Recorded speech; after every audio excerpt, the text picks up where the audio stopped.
Hi there, Harry Hobbit. And on the looks of it, this might be my last video for a while, even if this goes through.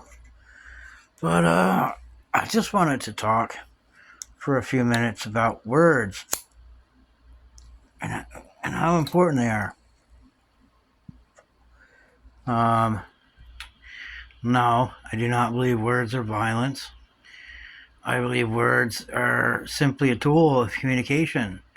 And every time that we are told that there's a word, and I don't mean slurs, I want to be clear. I am not talking about giving each other permission to use slurs. I'm talking about actual communication and how important it is for us to be allowed to communicate with one another. Every time a word or a phrase is censored or banned, that limits our ability as human beings to communicate ideas. Ideas are powerful. Ideas are what have formed the very ability for us as human beings. I've never invented anything. But that's where I was going with that, is that words are a way to communicate with one another, uh, new ideas, new concepts. It's a way of articulating old concepts. It's a way of just conversing with one another. And every time that is taken from us, we are losing our ability to even form those ideas, and ideas of any kind. And of course, different languages, similar sounding words have different meanings, and sometimes the same word will have different meanings in other languages. I'm only talking at the very, very basic concept of communication. And it just seems to me that we're losing this ability every day. Some of you have read the works of Mr. Orwell and are familiar with the concept of newspeak and similar themes. Um, I mean, the character in that book, and I apologize, it has been 35 years since I read that book, but I remember that, the main character's job was to go into old, I forget the right term, newspapers or news reels or whatever it was.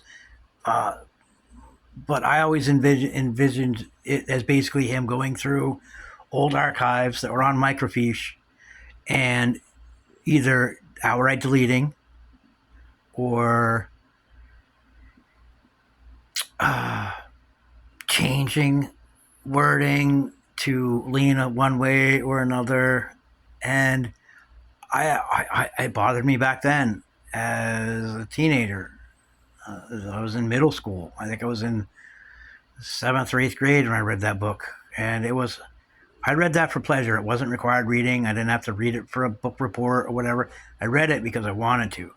I also read Childhood's End, and again, that is another book that deals with concepts of communication. And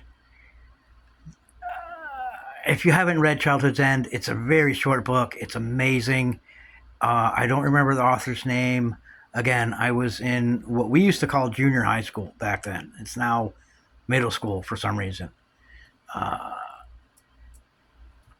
I guess it's just to try to convince us subliminally that we're almost done that high school, will be the end of our education because a lot of us can't afford to go.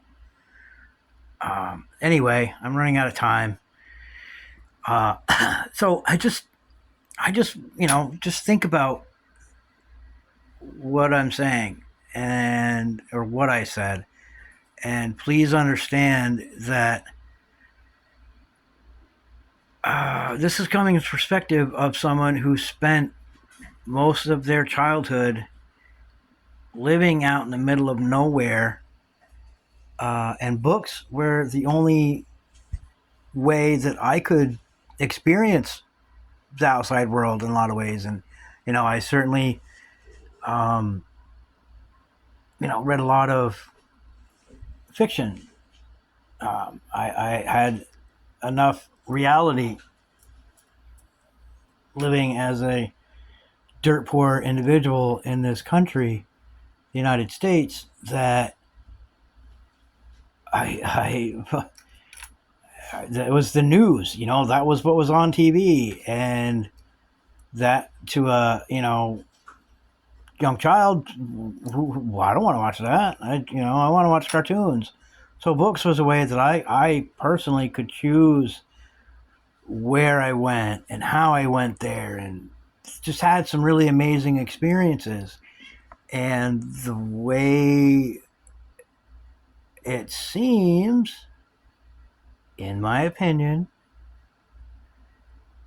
is that that's going to be taken away from so many people. And I really encourage you, rather than to do your research with AI or with Google, which is manipulated and twisted, and it's not something that is static like a page. Even reading a book that you buy online and download to a tablet or some other device, it can be altered in a way that a book can't. And there still are libraries that are available to in most communities. Sometimes they're difficult to get to, but it is so worth it to just have access to these treasures that the older the book in some ways the better, because that it's not been through subsequent editions where things may or may not have been added or subtracted. And no, this is not a slam on the Christian Bible, although it is one of the most edited and revised books ever published. And just remember that the printing press set the working class free, that was held hostage to these intellectual properties of books and the concept